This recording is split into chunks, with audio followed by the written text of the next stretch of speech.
Estás escuchando Armonía Emocional, el podcast donde la doctora Carmen Román te ayudará a entender tus emociones, ideas y tus relaciones para que desarrolles una mejor versión de ti y así vivir una vida más plena y feliz. Exploraremos temas interesantes con entrevistas a expertos en el campo de la psicología. Prepárate para emprender un viaje de autodescubrimiento. Esto es Armonía Emocional con la doctora Carmen Román.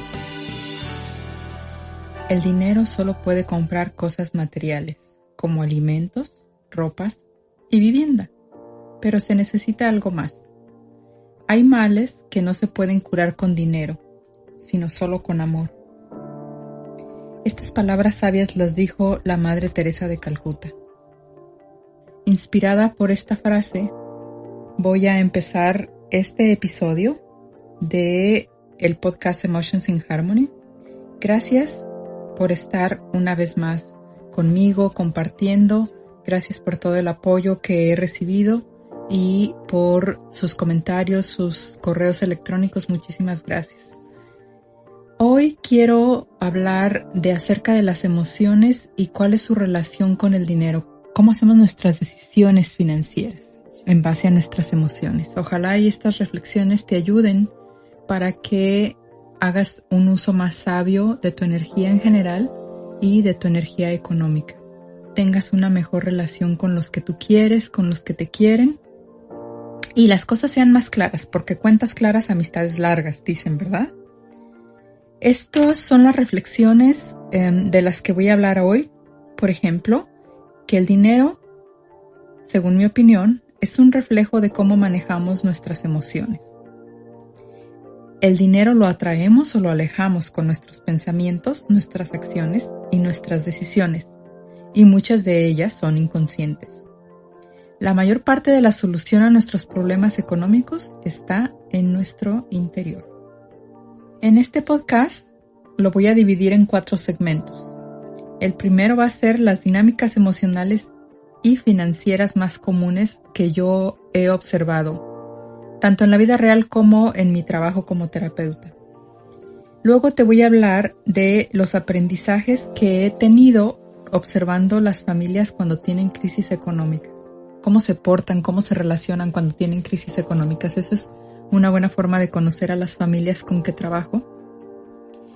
Luego, en otro segmento te voy a hablar de qué preguntas conviene hacerse para autoevaluarse y saber cómo vas en el camino de la sabiduría del manejo del dinero. Y en el último segmento vamos a hablar de la relación sana con el dinero. ¿Qué podrías hacer para tener una mejor relación con el dinero y por lo tanto con tus seres queridos? Bueno, empecemos. ¿Cuáles son las dinámicas emocionales y financieras más comunes? Fíjate que esto he aprendido, que a quien se ama más se le da. Es decir, donde está el amor, está el dinero. Y estoy pensando mientras te digo esto en la pareja, por ejemplo, que le da más dinero a su familia de origen que a la propia familia, que a la familia de su esposa o su esposo y sus hijos. Cuando los recursos se van a la familia de origen, excepto cuando algo es algo temporal o es algo muy grave como una enfermedad, algo temporal, pero cuando es permanente, yo sospecharía que el amor está más bien a donde se va el dinero y que por más palabras, por más etcétera, las acciones dicen más. Entonces, es algo que revisar. El esposo, por ejemplo, que da más dinero cuando la inversión se refiere a algún beneficio personal. El esposo o la esposa o la persona que da más dinero cuando es un beneficio personal. Por ejemplo, yo te doy dinero si tú vienes conmigo a esta fiesta, o yo te apoyo, mija, para que compres tu carro, si te comprometes a que vas a manejar todas las veces que yo tomo, ¿verdad? Porque cuando me pongo muy tomado no puedo manejar, y como yo te pagué el carro, estás obligada a manejar cada vez que yo tomo. Y viene con un precio, pero obviamente a veces no decimos ese precio. A veces no lo ponemos en contratos claros, ¿verdad? Porque si lo pusiéramos en contratos claros, la gente diría, déjame pensarlo un poquito, tal vez no necesite ese carro. Luego también he aprendido que la culpa es un motivo popular para dar dinero. Culpa, dinero, culpa, dinero. Te voy a poner ejemplos. Por ejemplo, la madre que mantiene a su hijo o hija aun cuando son adultos, porque tienen la culpa de que no estuvieron cuando eran niños, porque se sienten culpables de que el hijo es adicto o alcohólico o la hija no ha hecho su vida independiente y piensan a lo mejor yo hice algo para arruinarle su vida, entonces le mantienen de por vida. Los padres que no están presentes con sus hijos cuando crecen o los padres que trabajan muchísimo, digamos, tienden a dar más dinero del necesario, a comprar los tenis muy caros, a comprar los aparatos muy caros, a darles dinero para que vayan a pasearse con sus amigos. No te estoy diciendo nada nuevo, ¿verdad? Esto lo sabemos, lo vemos en las películas, lo vemos en todas partes, lo experimentamos a veces nosotros mismos. Solo que juntas estas reflexiones tal vez te ayuden a hacer cambios pequeñitos que puedas mejorar. Cuando tú le das dinero a la persona porque te sientes culpable, en realidad te estás beneficiando. Obviamente la persona sale beneficiada, pero tú te estás beneficiando porque te estás ahorrando el trabajo de evaluarte personalmente y te estás ahorrando la vergüenza de tener una conversación y pedir una disculpa y decir, lamento profundamente haber trabajado tanto y dejarte estar ausente durante tu niñez. Dime qué puedo hacer hoy para compensar. Esas disculpas a la larga te podrían salir más baratas y a la larga podrían de verdad sentar el puente para una relación profunda, íntima, verdadera con tus hijos, con tu familia, con tu gente querida. Pero nosotros, yo siempre digo como psicóloga, a nosotros nos gusta, no es que nos guste, es que parece más confortable evadir los sentimientos incómodos y a veces es muy incómodo sentarse a tener una conversación de este estilo. Luego, la vergüenza de ser inadecuado es frecuente en las negociaciones injustas. Esta es otra de las dinámicas comunes que he observado. La vergüenza de ser inadecuado o inadecuada es muy frecuente cuando hacemos una negociación injusta. Por ejemplo, la esposa que no se entera de cuánto gana su esposo.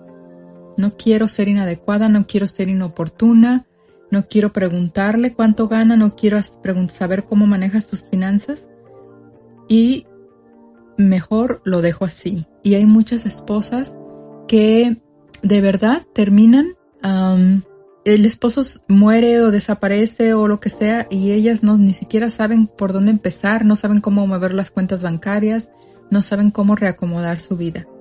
¿Por qué? Porque no tomaron riendas cuando se podía, cuando podían hablar con la persona y decir cómo están las cosas, cómo está tu testamento, son preguntas muy incómodas, ¿verdad? Pero las dejamos de hacer por vergüenza de que no somos inadecuados o suficientes para merecer. Esa sensación de no merecer, esa sensación de ser un estorbo. Y si le sumas a que la persona a veces te lo dice muchas veces, entonces obviamente terminas creyéndolo. Si tú sientes vergüenza o te sientes inadecuada, negocia de manera que sea justa para ti.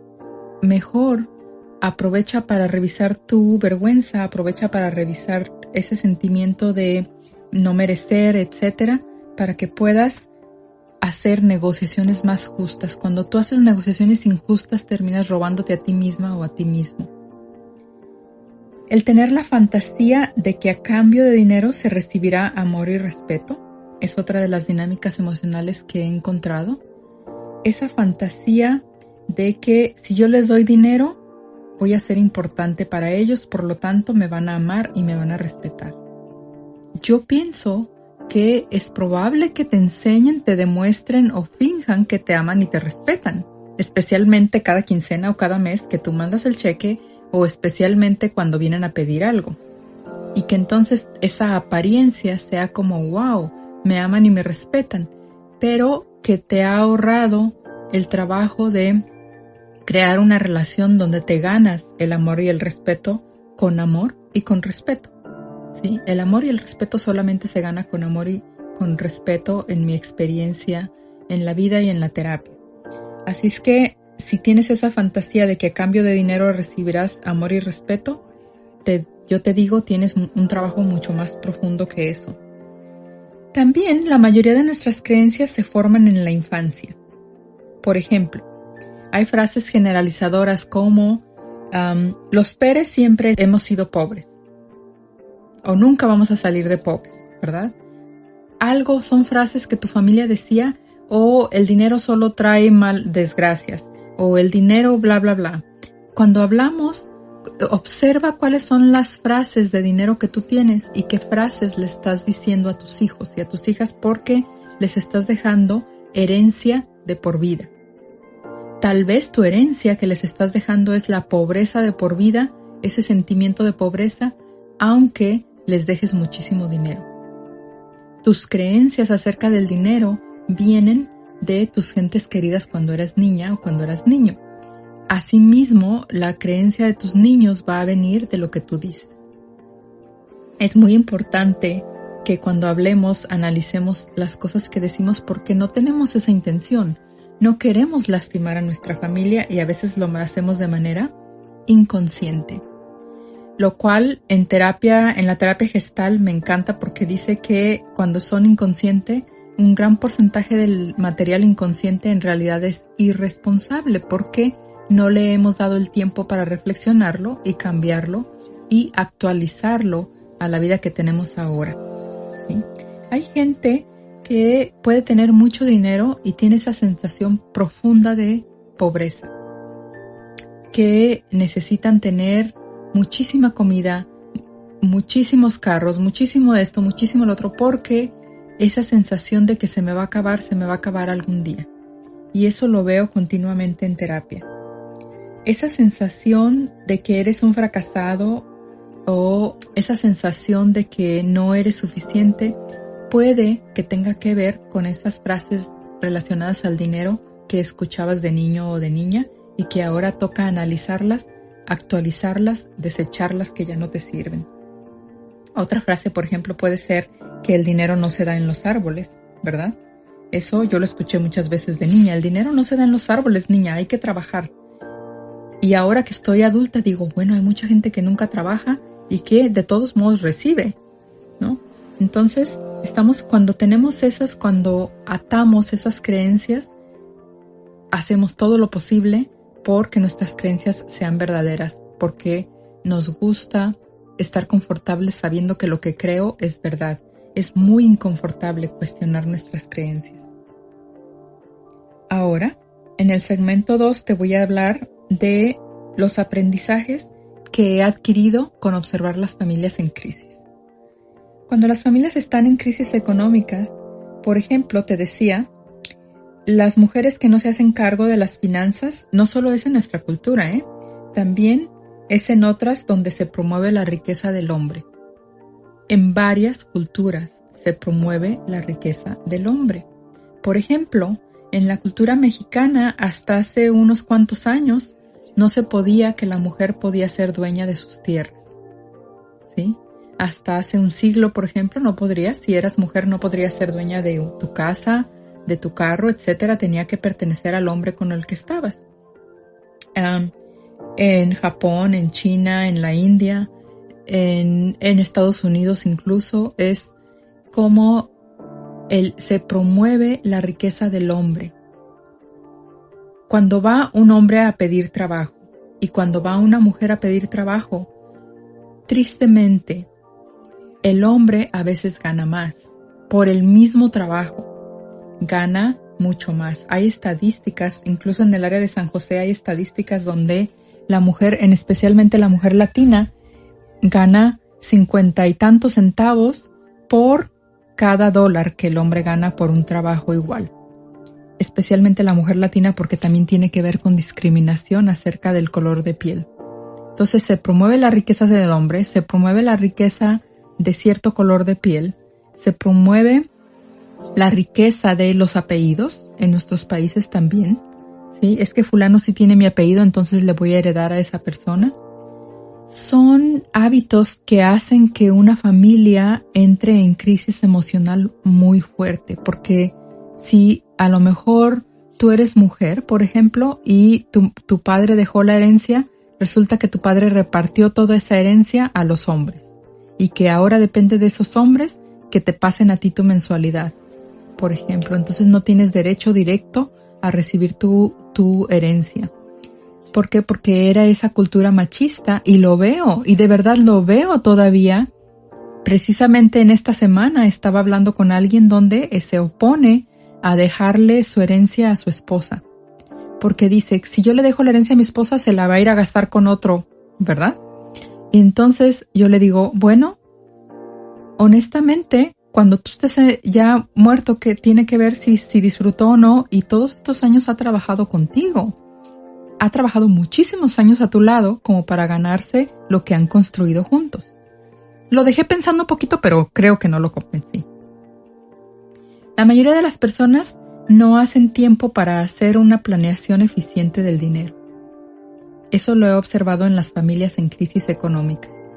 No se sientan, no hablan, no dicen que esto vamos a ahorrar para esto, o cómo vamos a solventar esto, o cómo vamos a prevenir aquello. En cuestiones de dinero estoy hablando, ¿sí? La mayoría de las personas no toman ese tiempo para hacer una planeación del dinero y mucho menos contratar a un planeador financiero para que les ayude, a una planeadora financiera para que les ayude con sus cosas. Porque a veces los planeadores financieros tienen mucho más, una perspectiva más amplia porque a eso se dedican. Ven gentes cómo han pasado las crisis económicas y cómo las han resuelto.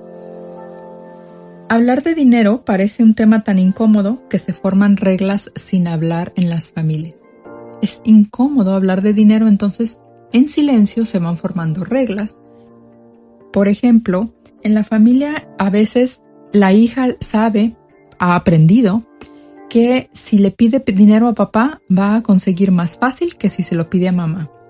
Y que papá está dispuesto a comprarle aquellas cosas que no son tan necesarias como el pedicure, las uñas, el pelo, el tener el carro nuevo, el esto, y que mamá le va a cuestionar qué quieres, para qué lo quieres, saber qué vas a hacer, cómo lo vas a costear, bla, bla, bla.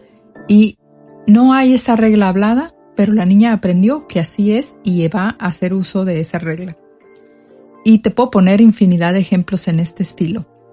Es cuestión de que tú te pongas a revisar en tu vida cuáles reglas no habladas están y simplemente ahora ya son casi obligaciones.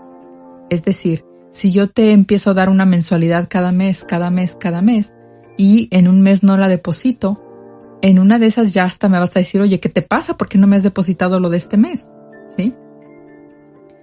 Grandes secretos se crean alrededor del uso de dinero en una familia.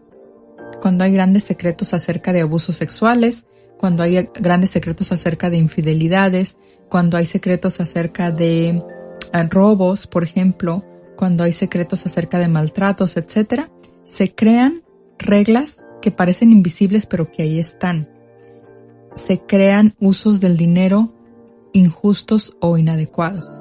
Por ejemplo, si una de las personas fue infiel en la relación y la otra persona dice jamás en la vida te voy a perdonar, nunca, nunca, nunca, aunque vamos a seguir juntos, se crea una regla acerca del dinero donde de aquí en adelante todo lo tuyo lo voy a revisar, incluyendo tu dinero, y también me lo voy a gastar, ¿sí? O se crean reglas donde, por ejemplo, dicen, y son reglas sin hablar, repito, son reglas que nunca se sienta uno y negocia, pero dice, de aquí en adelante, porque intentaste suicidarte, ya no tienes derecho a manejar tu propio dinero, te lo vamos a manejar como familia. Y entonces ya perdiste el derecho al uso de tu carro, al uso de tu cuenta de banco, al uso de cosas, porque piensan que estás incapacitado o incapacitada emocionalmente. Qué interesante, ¿verdad? ¿Se fijan cómo nuestro manejo del dinero es más profundo que simplemente abrir la cartera y hacer un cheque? Vamos ahora a la parte número 3. ¿Qué preguntas conviene que te hagas para que te ayudes a autoevaluarte? Este tema, este podcast, no es mi intención que sea un sustituto de terapia, sino más bien una ayuda para que algunas cosas las vas a resolver por tu cuenta y otras cosas vas a anotarlas, vas a trabajar y se las vas a traer a tu terapeuta y les vas a decir, quiero específicamente que hablemos con esto, ¿sí?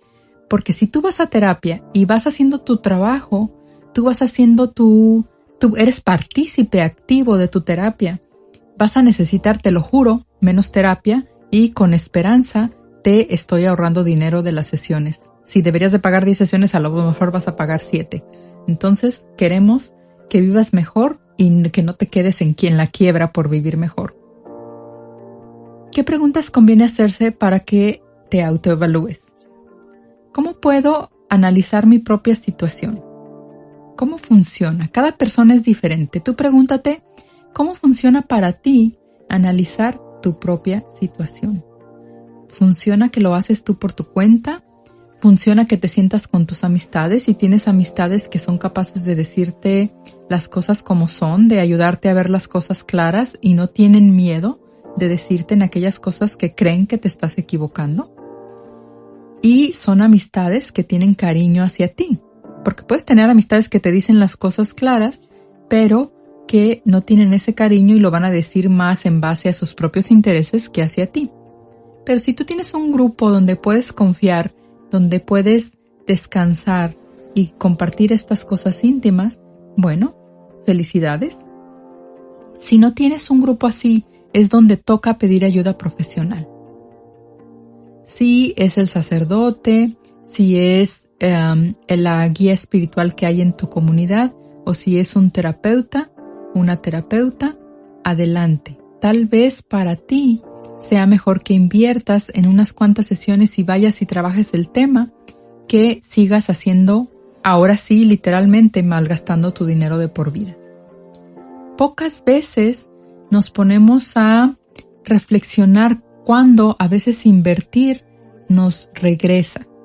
Por ejemplo, si yo cuando realicé mi boda invertí en la coordinadora de bodas, que fue una maravilla, luego les voy a invitar porque vamos a tener una entrevista con ella, pero fue una maravilla y todo lo que le pagamos se ahorró por sí solito, mucho más que eso, porque nos quitó mucho estrés y todos los descuentos y demás, ¿sí?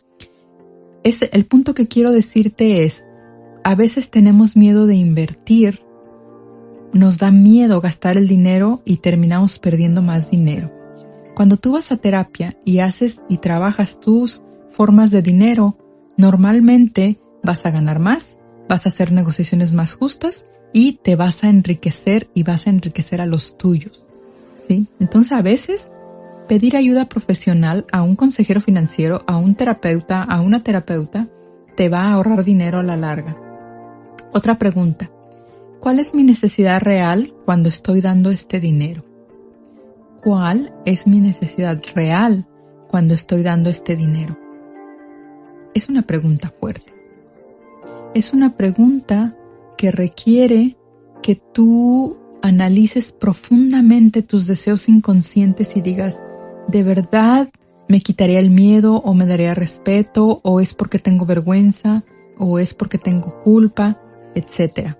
No te digo no des el dinero. Solamente te digo, pregúntate cuál es tu necesidad real. Otra pregunta que te sirve que te hagas es, ¿qué espero recibir a cambio de quien recibe este dinero? ¿Qué verdaderamente, cuáles son mis secretas intenciones de lo que espero recibir a cambio de dar este dinero? Otra pregunta es, si el dinero no fuera un problema, ¿cómo sería mi relación con esta persona? Si el dinero no fuera un problema, ¿cómo sería mi relación con esta persona? Otra pregunta es, ¿cómo cambiaría esta relación si no hubiera transacciones económicas? ¿Cómo cambiaría esta relación si no tuviéramos nada que ver una persona con la otra con transacciones económicas? Luego, vamos a pasar al último segmento para dejarte con algo positivo, al segmento número 4, cómo fomentar o esos pequeños pasitos para fomentar una relación sana con el dinero.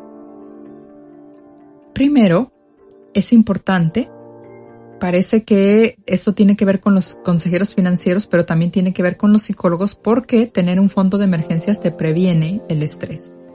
Es importante que analices si tú, yo sé que trabajas a veces muchísimo, yo sé que lo que sea, pero si tú te has dado a la tarea de tener un fondo de ahorros que sea al menos 6 meses de tu sueldo. A veces los consejeros financieros en Estados Unidos sugieren hasta 9 meses. 6 meses de tu sueldo. ¿Por qué? Porque no tenemos la vida comprada, no tenemos la salud comprada, ¿verdad? Entonces, si algo pasa, por los siguientes 6 meses ya estarías listo o ya estarías lista. Ya tienes menos estrés y por lo tanto te podrías recuperar más rápido. Tener ese fondo de emergencias es importante. Tener el hábito de ahorrar es importante. Te da esa tranquilidad de que vas a respirar antes de gastar, ¿sí? Si tú tienes ese hábito de ahorrar y tienes una necesidad de gastar, por ejemplo, me voy a comprar estos zapatos o me voy a comprar este vestido, o me voy a comprar este coche o me voy a comprar... Hay un tip que yo te sugiero. Cuando vayas a una tienda y digas, en realidad no sé si necesito estos zapatos o no, ya tengo 50 en la casa, pero estos me gustan. A veces, si te das el descanso por 24 horas y en 24 horas dices, ahora sí, específicamente voy a regresar a esa tienda y me voy a comprar los zapatos, ok. A lo mejor en las siguientes 24 horas se te quita esa necesidad. Porque mucho del gastar tiene que ver con ansiedad, tiene que ver con cubrir cosas que no tienen que ver con el comprar lo que estás comprando. Es importante que fomentes, que cultives, que trabajes en tener claridad con quién tú eres y lo que das de ti. ¿Quién soy y qué doy de mí? ¿Cómo lo doy? ¿Cuándo? ¿Cuánto? Como persona, ¿quién soy? Si doy una sonrisa, si doy compañía, si doy un abrazo, si doy esto. Eso es importante, eso te puede ayudar para cuando tienes que hacer esa transacción, ese intercambio de dinero, cuando tienes que hacer todo eso que es importante para ti, pero que no valoras lo que tú das, que no valoras la compañía, que no valoras lo que tú eres. Entonces hay claridad en lo que eres y en lo que das y eso te va a hacer una relación sana con el dinero. Si te informas de fuentes especializadas acerca del manejo de tu dinero, vas a crear una relación más feliz con tu propia economía. Si te das a la tarea de escuchar consejos financieros de expertos, si te das a la tarea de revisar cómo están tus finanzas, cómo están tus ahorros, si te das a la tarea de saber si tienes seguro de vida o no, si te das a la tarea de saber cómo están tus gastos médicos, si te das a la tarea de tener un panorama más claro de tu dinero, te va a dar la tranquilidad emocional, pero también te va a dar esa perspectiva a distancia que te va a ahorrar ansiedad y estrés. Que el manejo del dinero no sea una fuente de estrés para ti, eso es lo que deseo. Que tenga que ver con abundancia, que tenga que ver con algo delicioso. Obviamente, yo digo que un 90% de mis clientes no tienen una relación sana con el dinero.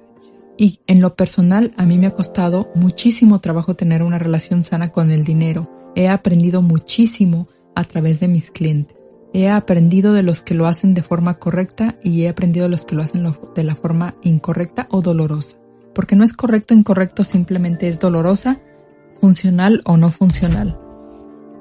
Espero que de verdad estas reflexiones te sirvan para tener una mejor relación contigo mismo, contigo misma, con tu familia y sobre todo con tu vida económica. Gracias por estar al tanto. Te pido por favor de este podcast, gracias a hay un equipo de apoyo del lanzamiento del podcast. Muchísimas gracias a todos los que están ayudando.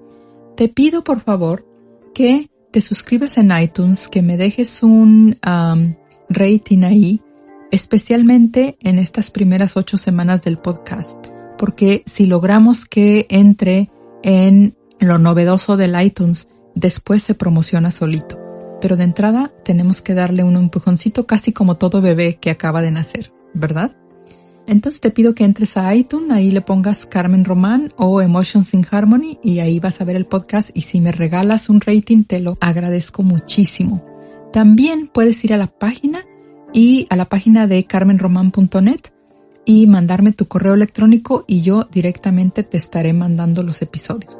Cuando te suscribes a iTunes o en Google Play o en esos servicios, recibes el podcast directamente. Ya no tienes que hacer nada, ya nada más lo recibes recibes una notificación cuando ya está. Puedes tenerlo en tu celular y puedes ir manejando y puedes seguir haciendo tus quehaceres, etcétera. Y ahí yo voy a estar acompañándote. Me encanta porque la gente dice, Carmen, estoy haciendo el jardín mientras te escucho, estoy limpiando la casa mientras te escucho, estoy trabajando. Gracias por todo su apoyo y nos escuchamos en el próximo episodio de Emotions in Harmony. Hemos llegado al final de un episodio más de Armonía Emocional. Nos escuchamos en la próxima entrega. No olvides visitar carmenroman.net, donde encontrarás información muy interesante y estarás en contacto directo con la doctora Carmen Román. Gracias por escucharnos.